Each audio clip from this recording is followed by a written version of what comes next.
In a chemical sample, when you have like a mole of something, that means that you have 6.022 times 10 to the 23rd atoms, molecules of something. And when you have that many things, you have to start thinking about really what does a speed mean? Now, Caden versus me, if we were on the track, it would be easy because there's only one of each of us. But let's say you had 10 to the 23rd Cadence and 10 to the 23rd Michael, which is scary, by the way. You're going to see a variety of speeds, all right? And so one thing I want to talk about here real fast is what does an average speed mean? And this is kind of a little bit now in statistics a little bit. So bear with me here. Let's get out of that. Cars on highways travel at a variety of speeds. To show the distribution of automobile speeds, we could plot the number of cars moving versus their velocities.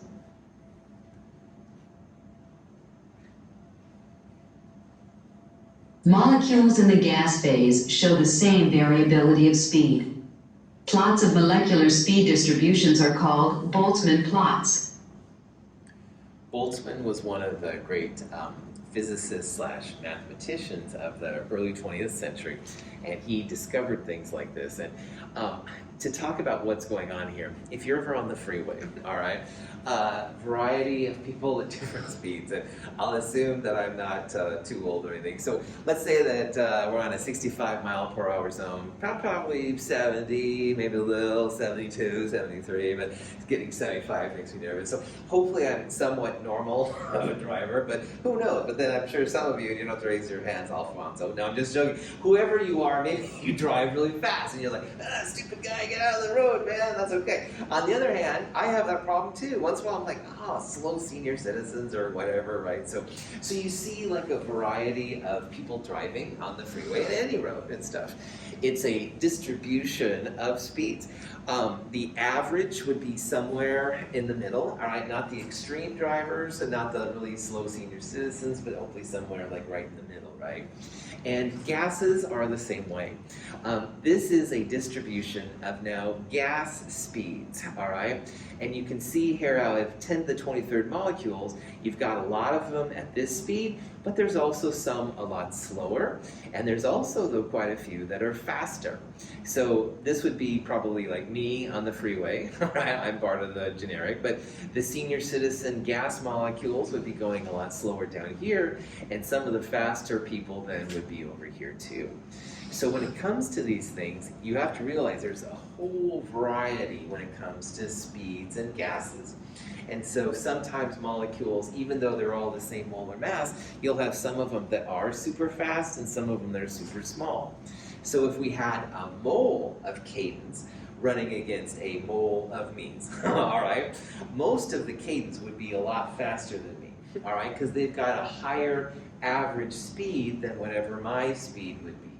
But one or two of me would be somehow able to really kick it in gear and then beat some of the Cadence because I'd have some molecules that were greater. Most of them, by far, slower, all right, no question. But some of them would be faster, just like some of the Cadence would be really, really slow. And this is what happens when you have a large population, a large number of molecules in one sample. Any questions on that? Okay. Now, this is an example of a single gas, but at different temperatures. So this is about room temperature, 25 Celsius. This is 1,000 degrees Celsius. Now, the high point of the curve shows where most of the molecules are. All right, so most of the molecules are about here for speed, but at 1,000 temperature, 1,000 degrees, most of the molecules are definitely faster. However, notice that some of the hot temperature molecules are still pretty slow, all right? They're back there much slower than even the average of the slower temperatures. On the other hand, the hot temperature has some pretty fast molecules. Some of them are greater than the average speed at 1,000 degrees Celsius. So there's a variety of things. As the temperature goes up, the breadth of your curve expands too. So like this is nice and neat and more compact, if you will, and this is more spread out. It's more spread out as your temperature goes up generally. So scientists have to think sometimes then about the temperature they're at, what the plus or minus, the standard deviations, things like that from statistics and stuff would be for things. Now, this is showing the difference of the molar masses, all right? O2, 32 grams per mole, is the heaviest of these gases. N2, about 28 grams per mole, water about 18 grams per mole, and helium about 4 grams per mole. So this is the biggest molar mass, and this is the smallest molar mass.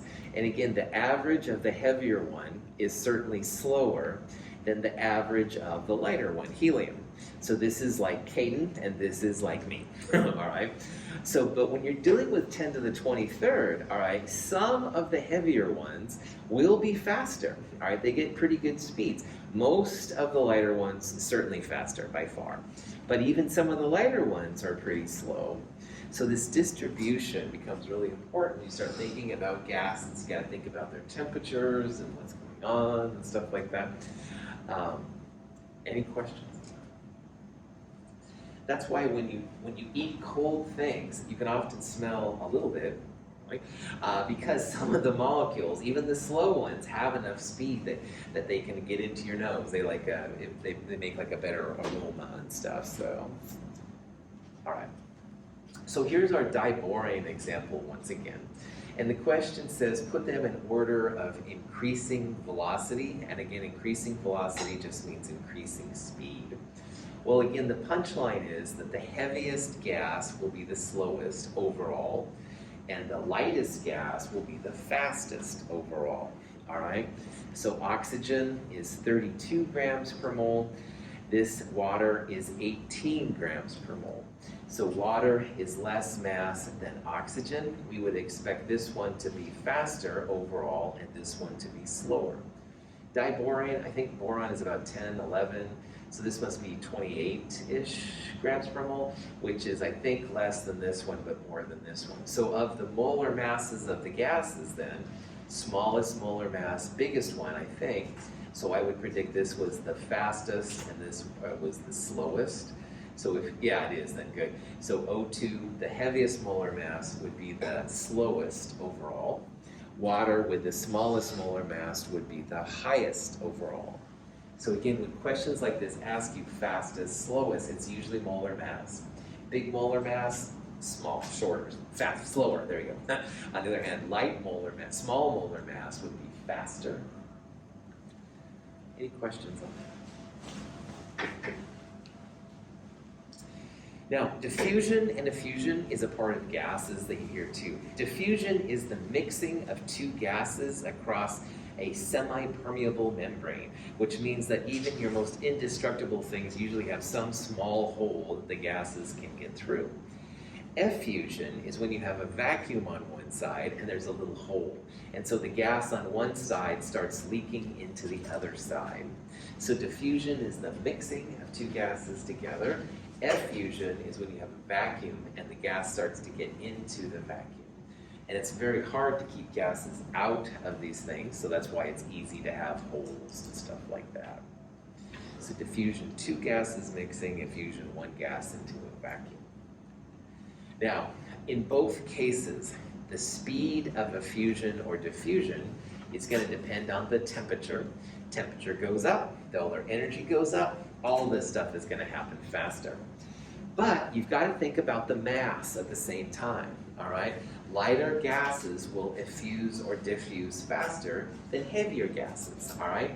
So in Kate and my race, if there was some kind of obstacle we had to squeeze through, Kate says, because he's thin, and I would take a little bit more, trying to arrange my body around and stuff like that. So molar mass, once again, will make things, will affect the speed. Heavier molar masses will be smaller, quicker, not as fast, slower. And on the other hand, lighter molar mass things, smaller molar mass things will be faster. So for example, in this problem, we have helium and oxygen. Helium is smaller molar mass, oxygen is larger molar mass. So at the same temperature then, the helium, smaller, would be faster. It'll effuse and diffuse faster than oxygen will, because helium's just so small, gets through the barriers easier, stuff like that, doesn't interact with itself. That's what all of this stuff here is saying. Any questions on that? Okay. So Graham was a scientist that studied diffusion and effusion. And Graham's law is the way that you can mathematically calculate it. We're not going to use Graham's law in this class, but if you want to know what it is, here it is. The rates are so many moles per second usually. So it's literally like a speed of a car, but in this case it's how many moles go through the effusion or diffusion barrier per second, per hour, whatever. And what Graham found is that they're inversely proportional to the molar mass of the gas. So if it's rate of A on top, then the molar mass of A would be on the bottom. And that just means that bigger molar masses, bigger on the bottom, would be smaller rates. On the other hand, smaller molar masses would be bigger rates. So again, lighter things go faster, big things go slower. That's Graham's way of expressing that mathematically, but it's the same kind of thing. So if you had the rates, you could do this kind of stuff, or you could even see based on the differences in molar masses, what the differences with rate would be. So maybe, I don't know, Jonah has CO2 and ozone. He could calculate their molar masses to find the differences in how fast they diffuse or diffuse. And this is something that people in like NASA and stuff will do. They don't want their space shuttles leaking oxygen. They want to know if there's some way to slow it down. So these are the things they think about. So, all right, here's kind of a fun example of Graham's law and gas diffusion. On the right side, we have hydrochloric acid, HCl, which is actually a gas in its pure state. And on the left side, we have ammonia, which is also a gas. These are solutions, like the actual acids and bases, but think about the gases. Now, this is a U-tube, not the YouTube with fun cat videos, darn it, but this is an actual tube in the shape of a U, all right? And what we're gonna do is this is gonna be like a racetrack, all right? Where we have HCl on the right and ammonia, NH3 on the left. And when they come together, they're going to make NH4Cl, ammonium chloride, which is a white solid. So where they come together, you'll see this white kind of hazy stuff come together. But the question is here, will the gas go from the ammonia faster to the top, or will it go from the hydrochloric acid faster to the top? Which one of these gases, NH3 or HCl, do you think is going to be faster?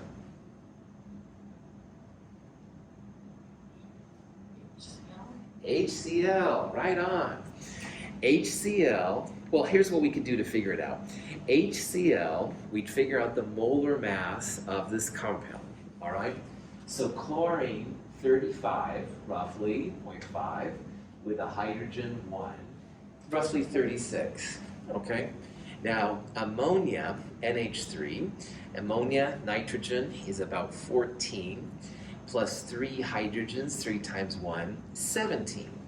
So 36, roughly 36.5 grams per mole HCl, 17 roughly grams per mole NH3. 36.5 versus 17. Which one of those molar masses is more like Katie? The one with the higher molar mass would have a lower rate of diffusion. Yes, that's right. Higher molar mass is slower, and smaller molar mass is faster.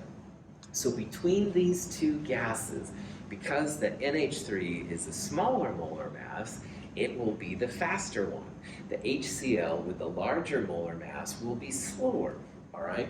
So what that means then is because HCl is heavier, it has more grams per mole, it's going to be slower. HCl is like me. NH3 is like Caden. It's going to be faster. So if they were equal molar masses, the gases would hit right in the middle, and that's where the white stuff would see.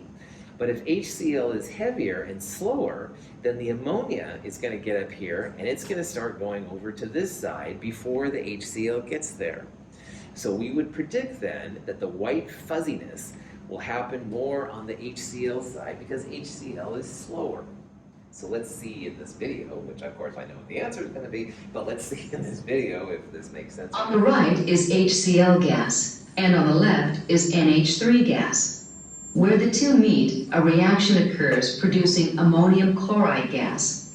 The reaction occurs primarily on the right, because NH3 is lighter and diffuses faster. So again, the punchline of this problem is between these two gas forms, smaller molar mass faster, bigger molar mass slower. And NH3 has a smaller molar mass, it should be faster. So it's going to go up this area and get down over here before HCl has a chance to get up to the top. So most of the white stuff is on the HCl side because NH3 is faster. But if you look carefully, there's a little bit of fuzziness there and maybe even over there. Some of that HCl is like the really fast cars on the freeway. Some of it is getting over there at good speed. Most of it definitely over on this side, all right? But a little bit of it's on the left because there is a fluctuation in speed. So again, the punchline, like all of this, bigger molar mass is slower, all right? And smaller molar mass would be faster. Any questions on that? Sweet. Now, this ideal gas law works super well, and most of the time, PV equals nRT will do everything that you need. But if you ever go to a place where you're dealing with some strange set of conditions, like in industry, you may need to use an alternate form of the ideal gas law. Now, why you need to have an alternate form? Well, real molecules actually do have some volume associated with them. They're not just zero, they're not like invisible. And that causes the ideal gas law once in a while to break down. But the bigger reason, these gases actually have a little bit of this term I used earlier called intermolecular forces, IM. And intermolecular forces really explain a lot in chemistry, like we'll talk about. We're basically assuming in ideal gas law that there are no intermolecular forces. But in actuality, gases do have some IM forces. Without intermolecular forces, gases could never become liquids. So if you ever made a cup of tea and your water was all steaming away, after a while it will condense back to a liquid. Intermolecular forces make that happen, and we'll look at that in the next section. So gases do have some IM forces, just like they have some volume. So when it comes to all conditions known, the ideal gas law isn't very good when it comes to high pressures and low temperatures, all right? High pressures and low temperatures, things start to get messy. Now, this is a graph, ideal gas law, where PV over RT, all right, equals the moles. And in theory, if everything was right, like you'd have something close to this. This would be an ideal gas law.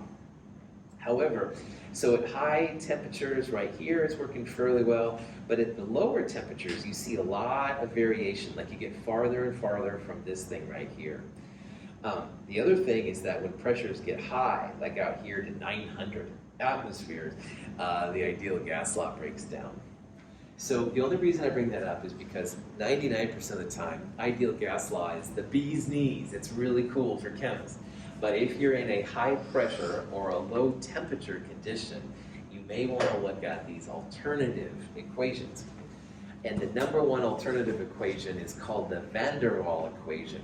Now, van der Waal is somebody we're going to talk about in Chem 223 as well. But van der Waal realized that ideal gas law works really well most of the time, but sometimes it doesn't. So in his version of the ideal gas law, you can see there's like a pressure term, volume term equals nRT. And he just added a term for pressure, and he subtracted a little bit from the volume term. And in the van der Waals equation, there's a little a and a little b that you can calculate, and it's not too hard to calculate. But when you plug those values in, then you get even better adherence to gas law behavior than you would right here. So again, if you were in a low temperature, high pressure situation, maybe van der Waal would be a better way to go. I personally only use this equation once in class and stuff. I've never been in the place. However, I've talked to some people that have used van der Waals equation because they're making plastics or whatever, and then they need the extra terms to make a better fit to the ideal gas law. Any questions on that? This is just an example of an equation, a use I found for van der Waals. This is for chlorine gas at 27 degrees Celsius. And here's the A and the B values. And this is using 8 moles of chlorine, 4 liters of gas. And by the way, these A's and B's are calculated for lots of different gases because this is something that's used quite a bit. But anyway, the ideal gas law, if you didn't use the A and the B terms, the ideal gas law would tell you that the pressure was 49.3 atmospheres. But when you use the van der Waals equation, it's actually closer to 29.5 atmospheres. And apparently for this set of conditions for chlorine, this is a better value for pressure. So just realize that ideal gas law is pretty cool. It works most of the time. It'll work basically all the time for you. But if you did need to use an alternative equation, then low temperature, high pressure conditions are where the van der Waals equation or something like that might kick in. Any questions? Okay. At the very least now, if everyone ever asks you about the glass half full or half empty, blah, blah, blah, no, it's totally full because the top is air. All right. Anyway, that's probably more than you needed. We're going to break out of chapter 9 here real fast, and I want to start talking a little bit about chapter 10, and it might help if I have the right equations out. There we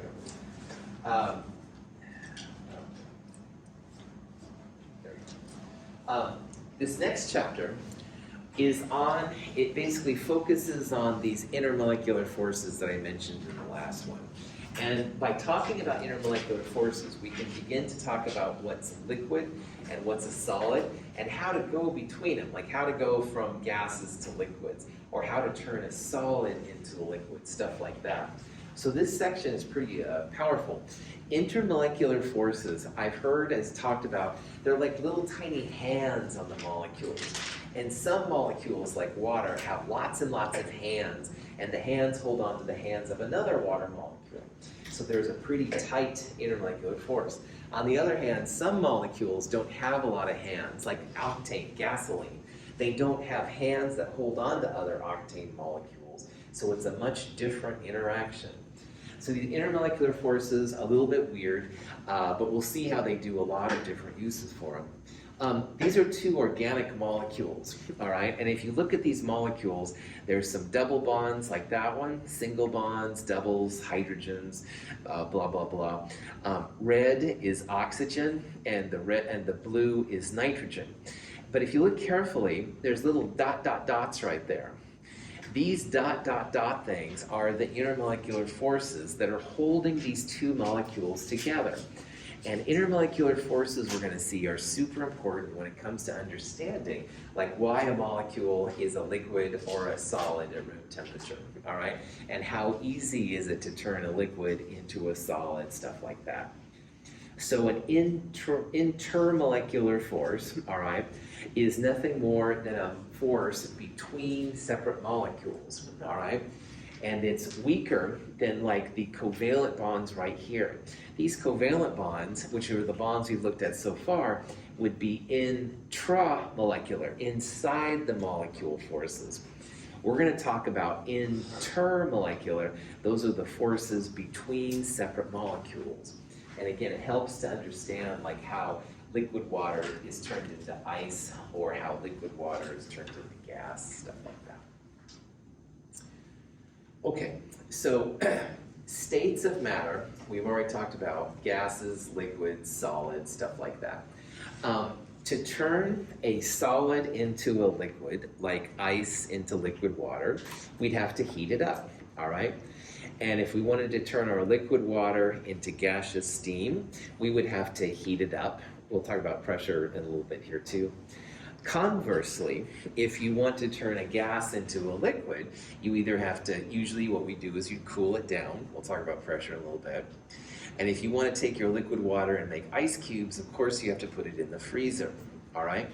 So this is important because there's, if we're going left to right or right to left, like you're heating everything up this way or you're cooling everything down this way. So people will talk about the kinetic energy of particles. Like how much energy does each particle have, all right? And so what it comes down to is that these guys, the gases, have a lot of energy, all right? They're just bouncing around all over the place, making pressure and stuff like that. The liquids and the solids don't usually do that. So people will talk about how gases have a lot of kinetic energy and solids don't have as much kinetic energy. On the other hand, they don't have as much kinetic energy because they have really strong interactions. We've talked about ion-ion forces and how they connect so well. These solids have super strong forces going on. Gases have no forces going on between them. So we're taking our understanding of solids, liquids, and gases in the KMT, and we're taking it to the next level, all right? We could say here how gases have a lot of energy, but not a lot of strength, not a lot of attraction between the particles. On the other hand, solids don't have hardly any kinetic energy. They're just kind of vibrating a little bit. But man, do they have a strong force acting between them. So we're going to see that solids have the strongest intermolecular forces of all. All right, that's what makes solids solid. They hold on to each other really strong. Liquids, there's some force, but not as much as solids, all right? And gases essentially have no intermolecular forces at all. They've got some, like I said about, but you only need van der Waals under really extreme situations, so. Any questions on this so far? Okay. So, intermolecular forces are literally forces between molecules, all right? So HCl, we drew out the Lewis structure. It's a single bond. Chlorine has 3 lone pairs, blah, blah, blah. This bond right here is an intramolecular force, which is covalent bonds, ionic bonds, stuff like that. And those are much stronger generally than the forces we're going to talk about right now, which are intermolecular, all right? So inter is between molecules. Intra is within the molecule itself. Now the intramolecular forces we've talked about, ionic bonds, positive, negative, covalent, sharing, a little bit on metallic. We'll hit metallics more in this chapter too. Intermolecular forces are not chemical bonds per se, all right? They help keep the molecules connected, but they don't actually make up the chemical nature of the molecule. So this is a force between molecules, not within the molecule itself. Any questions on that? Now, every molecule is going to have its own type of intermolecular force. It's the forces that act between them. Some of those forces will be stronger, and some of them will be weaker, as we'll see. Here's a kind of an overview of what I said earlier. Here we have a solid, in the middle is a liquid, and the far right is gas.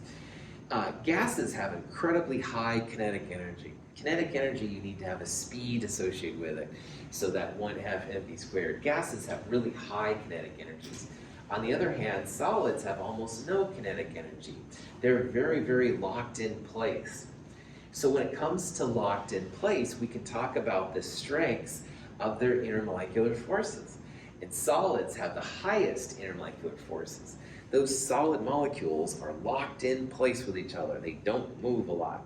On the other hand, gases will assume have basically no intermolecular force, or very, very weak intermolecular force.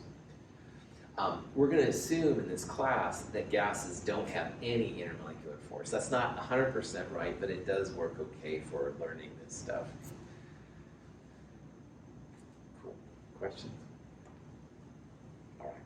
So what we're going to do now is we're going to start going through the different types of intermolecular forces. We'll start with some of the stronger forces and go weak, and then we'll also talk about some of the even stronger ones that occur in solids and stuff. But just realize because gases are moving around all the time, they've got high kinetic energy, and solids just sit there, so they have almost no kinetic energy. But they sit there because they have high intermolecular forces. Those atoms are very tightly bonded together. On the other hand, liquid or gases have almost no intermolecular force. That's why they're all over the place. Um, when it comes to intermolecular forces, they're super useful to chemists because we can make predictions on things like boiling points, melting points, vapor pressure, which is something that's helpful to turn liquids into gases, viscosity, stuff like that. I would also like to make a small advertisement for this little handout.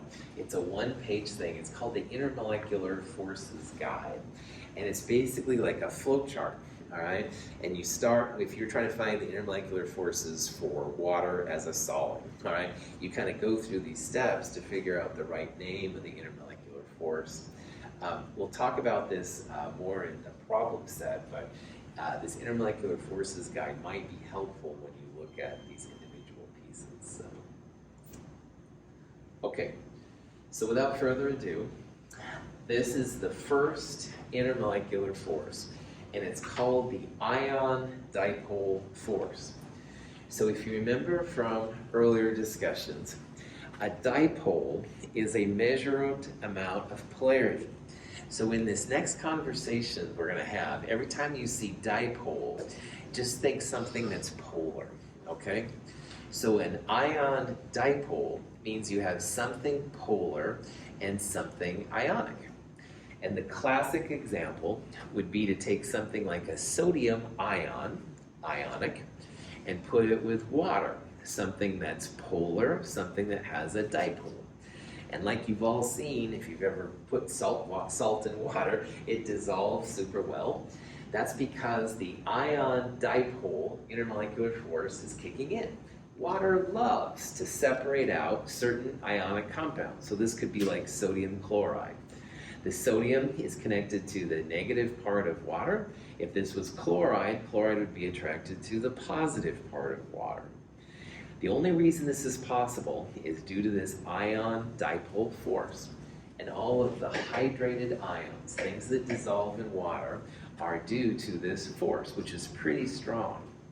Ion dipole force is one of the stronger intermolecular forces out there. So if you saw like ammonium, NH4 plus in water, that would be ion dipole. You've got something with a charge, something ionic, positive or negative, and it's surrounded by something polar, which is often water. And every time something dissolves in water, it's because of this ion dipole force. When a gas phase sodium ion enters water, it becomes surrounded by water molecules, or hydrated. The ion-water connection results from ion dipole forces indicated by a dotted line. It is difficult to determine the number of water molecules around a hydrated ion, but 6 is a good estimate for most cations. In the formal charges section, I talked about how things that are positive and negative are like magnets for other ion species. And this is an example of that. Here's a sodium ion, positive charge, and things that are negative will be attracted to it. Now, water isn't negative per se, but it's polar. It has a slightly negative side, like we talked about, and a slight positive side. Well, those negative sides surround the positive dipole. They surround them, and it makes them this ion dipole interaction. And if you look at this, this is actually pretty energetic. That's minus 405 kilojoules of energy per mole that this happens. That's a lot of energy being given off. So this reaction wants to happen. So, punchline. Anything, any ionic compound that dissolves in water, it's due to the ion dipole intermolecular force. And that's the first of the intermolecular forces we're looking at. Dipole means something that's polar, all right? And ion means something with a positive or a negative charge. So anything that had a positive or negative charge in water or something polar, you would say ion dipole intermolecular force. Okay. In my world, this was important. I love the colors of inorganic molecules that dissolve in water. I know it's really dumb, but I really do. And all of the colors that entranced me and got me into inorganic chemistry were really ion dipole interactions. The metal would be surrounded by water molecules, and they're pretty cool, all right, in my very biased opinion. So they have lots of neat colors. So all the colors you see and stuff, in this case anyway, are from the ion dipole force. But there's more than that. Hydrogen chloride molecules are polar. When HCl molecules in the gas phase are cooled, the kinetic energy of the molecules can no longer overcome the dipole-dipole forces between them. The opposite ends of the molecules attract each other and coalesce to form a liquid. HCl, in its pure state without water, hydrogen monochloride, is a gas, all right? And anyway, I won't say stupid jokes about it. But anyway, if we take that HCl gas and we cool it down, all right, the HCl molecules start to interact. That's what these blue dots are. So the red lines right there, those are the covalent bonds between the H and the Cl. And normally HCl doesn't look at each other HCl, they just kind of drift by. But when you start cooling it down, an interaction starts happening. The Cl starts getting on the H, and this H starts getting on the Cl. And it's three-dimensional, all right? You can see like this Cl is attracted to a couple of H's, and everything goes on multiple dimensions. So this process is what makes polar compounds turn into liquids. Dipole is the fancy name for the force. Now remember, anytime you see dipole here, you think polar. So what this is saying is you have two polar molecules coming together and making these IM forces, these intermolecular forces. Not as strong as the covalents, but strong enough to turn your gases into liquids. Something has to connect the molecules to make liquids. Liquids don't like run off in different directions. They do stay together generally. Like they'll sway and you can pour them and stuff like that, but they're not running, they're all together, all right? Gases, they're gone. So these forces are what make liquids liquids, all right? They allow there to be some kind of connection. So if you have something polar into something else that's polar, that's where the dipole-dipole force happens. So dipole-dipole in this case is great, HCl. The Cl has the slight negative side. It's more pulling electrons, more electronegative than the hydrogen. But the positive will attract to the negative, etc., etc. This can be seen in boiling points of compounds. Now, we're going to start saying that boiling is basically the factor of two things, but probably the most important is just the mass of the object. All right, heavier objects to throw in the air, that's harder than if you have lighter objects. So smaller molar masses will be easier to throw up in the air than bigger molar masses. So here's like N2 versus CO and Br2 versus ICl. And these two are the same molar mass. These two, this one's a little tiny bit bigger molar mass. But anyway, N2 is a non-polar molecule. All right, the nitrogens pull evenly. There's no net positive or negative. CO, on the other hand, is absolutely polar. Oxygen's more electronegative, it pulls more than carbon. You're going to have positives and negatives on CO. And this small difference, 196 versus 192 minus, is due to polarity. CO has the dipole-dipole. Little hands holding on to C and O molecules a little bit better make it a higher boiling point. This is higher than this one is right here. N2 is non-polar. It doesn't have that polar moment. So there's no little hands holding on right here. Now when it comes to Br2 and ICl, this one is also non-polar. Bromine pulling on bromine. Schwarzenegger pulling on Schwarzenegger. All these bad jokes I've made. On the other hand, I and Cl is more electronegative. It's going to pull more than iodine. So this is non-polar, polar, non-polar, polar. And polar things will have higher boiling points than the non-polar ones if their masses are about the same, all right? This one's a little bit bigger, but it's not big enough to account for that almost 40-degree difference between those two. These two are the same, and this one has a higher boiling point because of that polarity. So polarity is definitely a big part of figuring out why these boiling parts are so different. It's not just the mass, obviously. There's something else going on.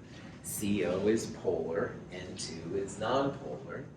This CO and ICl will have the dipole-dipole interaction going on. So polar things usually are higher for the same masses than the nonpolar equivalents. So, here's a question. It says the strongest intermolecular force in acetone. Now, so far, we've only seen 2 intermolecular forces, so punchline is going to be one of these 2. However, if you draw out the molecule, acetone, which is also known as propanone, is a methyl group, a carbonyl in the middle, and a methyl group on the other side. What's the electron pair geometry around the central carbon? That'd be trigonal planar. Trigonal planar, outstanding. 1 cloud, 2 clouds, 3 clouds, trigonal planar. Polar or non-polar? It's polar because of the oxygen molecule. Yes, perfect. This molecule is polar. The oxygen is different than the methyl groups. If everything was just a methyl group, then it would be non-polar. But double bonds, lone pairs, whatever, they all will break it. So this is polar. So polar things will exhibit dipole-dipole interactions, all right? And only thing we needed for that was to realize, hey, acetone is polar. It's not going to be the same. Dipole-dipole is what you say for polar things. Okay. Questions? Without the dipole-dipole force, you would never be able to get gaseous acetone into a liquid, all right? And you have to overcome the dipole-dipole force to get the liquid acetone to turn into a gas. So that's the utility of these things. All right. Now, hydrogen bonding is like dipole-dipole bonding on steroids. And hydrogen bonding, which I'll put right here kind of with an arrow, hydrogen bonding is just a fancy version of dipole-dipole, but it's much stronger than we would expect for most dipoles like HCl or acetone. So the white atoms are hydrogens, all right? The green atoms are something else. If the green atoms are nitrogens, oxygens, or fluorines, you've got hydrogen bonding. And that's, again, like dipole-dipole on steroids. So common hydrogen bonding things will be things like water, or things with an OH like alcohols. Ammonia, or the amines we talked about, things with a nitrogen and at least 1 hydrogen. You could also have hydrofluoric acid, HF, which is a strong one. But you've got to have the X and Y be nitrogen, oxygen, or fluorine. So the acetone we saw earlier, all right, acetone has an oxygen, but it was connected to a carbon. So carbon is not N, O, or F. Acetone doesn't have hydrogen bonding.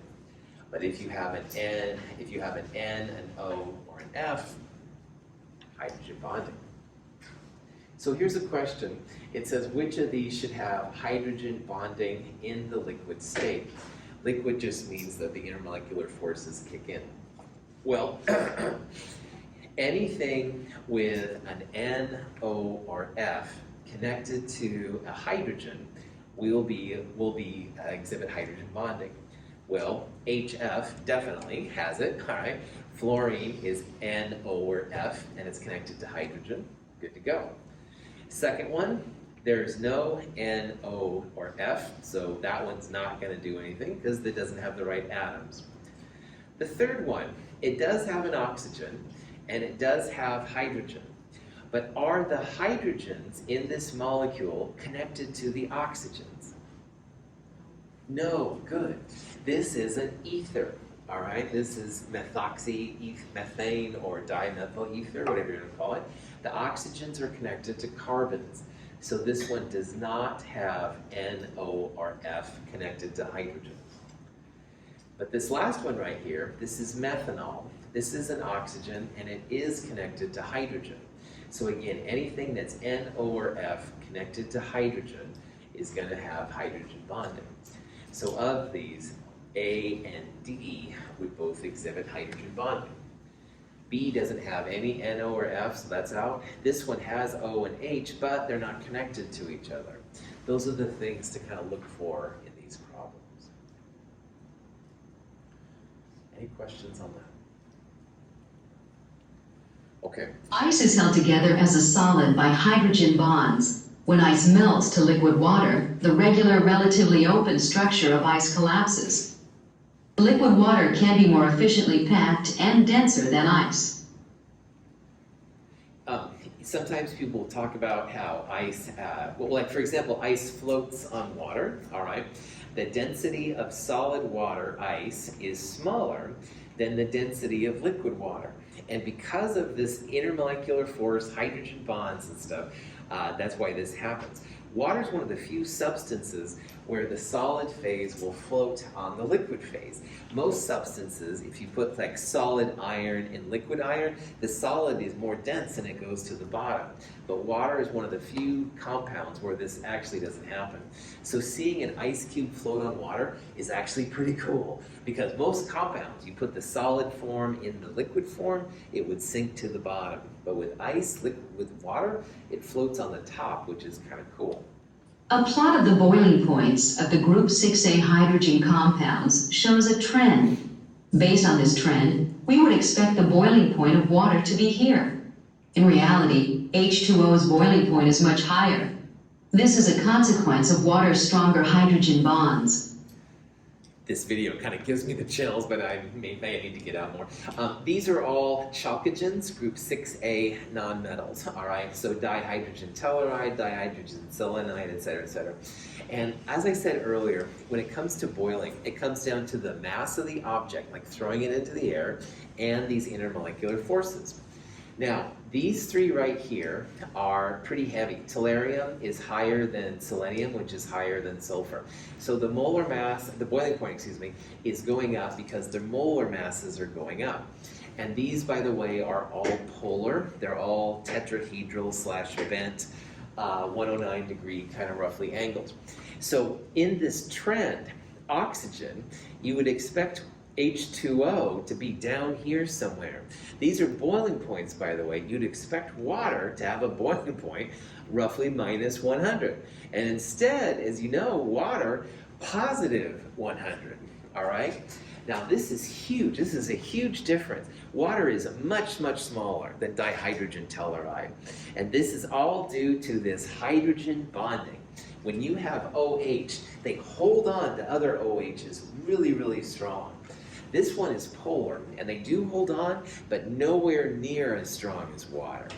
So for us, which is much better, water boils at 100 degrees, so we can use it in our bodies without having it go into solid form and stuff like that, all because of this hydrogen bonding. So hydrogen bonding is super important in all the life sciences, biology, medicine, biochemistry, stuff like that. This ability for hydrogen to hold on to oxygen, nitrogen, and fluorine, pretty important. This is the graph which basically shows the same thing but with a couple more examples.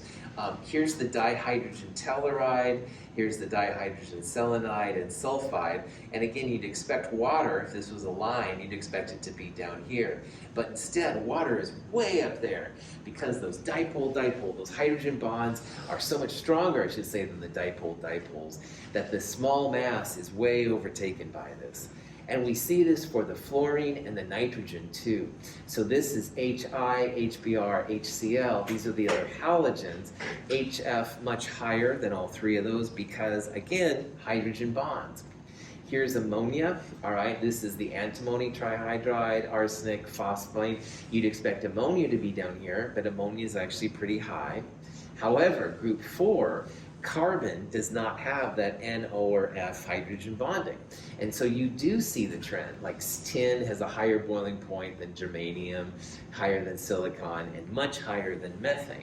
So this is the trend you would usually expect, but these three have hydrogen bonding, so it gives them an extra pump. Questions on that? DNA is composed of two sugar phosphate chains that are oriented in opposite directions. This orientation permits complementary base pairs to be connected by hydrogen bonds. Hydrogen bonds are responsible for the helical shape of the molecule. Our DNA is actually coiled, and it's not from the intramolecular forces, like the bonds between the sulfurs and phosphorus, stuff like that. It's mostly due to these intermolecular forces, specifically hydrogen bonds. And in 2013, they were able to visualize some of these bonds, the actual thing. So this is some kind of a molecule. These are the weak little intermolecular forces. And I was like, I'll be damned, because I didn't think they were ever going to see intermolecular forces, but never say never to technology and science, man. But anyway, so these little tiny white lines, those are the intermolecular forces. Those are the hydrogen bonds. And I thought, wow, that's pretty cool. So anyway, it's really important, all the life sciences, you and me, we all need them, stuff like that. Woohoo. So when it comes to our list, ion dipole I still feel is stronger overall, but it's harder to tell. Hydrogen bond is certainly stronger than dipole-dipole. So I usually draw it with an arrow off to the right, showing that it's stronger than dipole-dipole. It might be stronger than ion dipole. I wouldn't make you choose between the two of them. Now, non-polar things have to get into gas phase, liquid phases as well.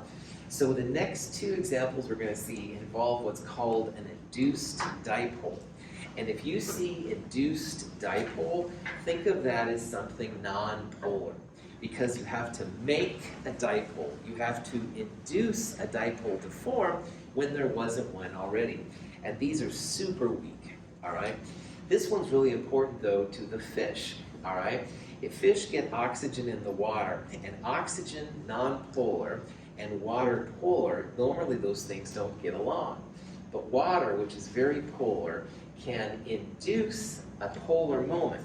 So you can see this is what oxygen's normally like. All the electrons are evenly distributed. But when water gets close enough, it pushes with its negative side on this side. So oxygen ends up making a slight positive part and a slight negative part. This has been a dipole which is induced by water, all right? And again, it's super weak, but it does allow the oxygen to get into the water so the fish and other mammals can breathe down there, which is pretty cool. On average, the electron cloud of an O2 molecule is distributed symmetrically across the molecule. The molecule is not polar. A water molecule, which is polar, repels the electron cloud, causing it to be asymmetrically distributed and thereby induces a dipole in the O2. This shift allows O2 to be weakly attracted to the water molecule. So the dipole, induced dipole force, is when you have something polar, normally, and something non-polar, normally. And the polar piece induces a dipole to occur, so they stick together a little bit and they dissolve. So the oxygen and nitrogen and other things like that get down into the water, all right, due to this force. Normally, oxygen, no way. Non-polar, wouldn't want to do it, but a little bit of it is induced into making it happen, so that's why it's cool.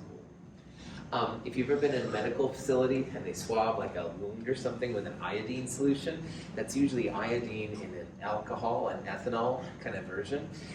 Iodine, also non-polar, it's just symmetric. Ethanol is polar hydrogen bonds with the OH. And they do mix together amazingly well, which is great. So this is a great way to purify wounds and whatever else they do with medicine. So again, iodine normally doesn't have a dipole, but they induce a dipole. The ethanol specifically induces it. So this is the ROH. R here is the ethyl group. It's the oxygen, once again, that's pushing on the electrons. It pushes most of the electrons away from it. That's why there's a negative side over there and a positive side right there. All right, there's one more I want to go through here real fast, and then we're done. An iodine molecule has, on average, an electron cloud that is symmetrically spread over each iodine atom. I2 is not polar. The attractions or repulsions between the atoms of I2 molecules can distort their electron clouds. Dipoles can thereby be induced momentarily in neighboring molecules. If you have two non-polar compounds, there has to be a way to make them a liquid, and this is what they call an induced dipole force. It's the weakest of all by far. Induced dipole, again, just means that you're forcing something that didn't have a polar moment to become polar. And it's very hard to do, that's why it's weak. So the weakest of these forces is when non-polar things come together. The official name, induced dipole. And you bet I will write that ID a lot, because that's too many letters we're going to do. This one is so weak, sometimes it's called London dispersion forces. It's also known as dispersion forces. It's sometimes known as van der Waals forces. They're all the same thing. They all just mean that two nonpolar things are coming together, forming intermolecular forces, and therefore making liquids and stuff like that. Okay? Questions on this? You can do some cool things with In the iodine. flask is solid iodine. In the test tube is ice. When we heat the iodine, its weak induced dipole forces are overcome, and the iodine sublimes into the gas phase. The gas recondenses as a crystalline solid on the cold test tube. This is sublimation, turning a solid into a gas, and the gas reforms on this cold test tube right there, which is kind of a function of these things. When it comes to nonpolar things, the heavier the molar mass, it makes for higher boiling points. So this is the last thing. All these gases are getting bigger as you go down, and you can see that their boiling points go up. So molar mass goes up, boiling points go up. These are all induced dipole and pretty weak in general. So anyway, so far then on this problem, we've seen ion dipole. Dipole is weaker, but there is the stronger hydrogen bonding. There's dipole-induced dipole, which is when something polar, something nonpolar come together. And finally, induced dipole, which is just two nonpolar things come together. That's kind of an overview of these intermolecular forces. We'll do more of this next Wednesday. Any questions? All right. Thanks for being here, guys. I will see you on Wednesday. Have a wonderful day. Thanks for sticking around.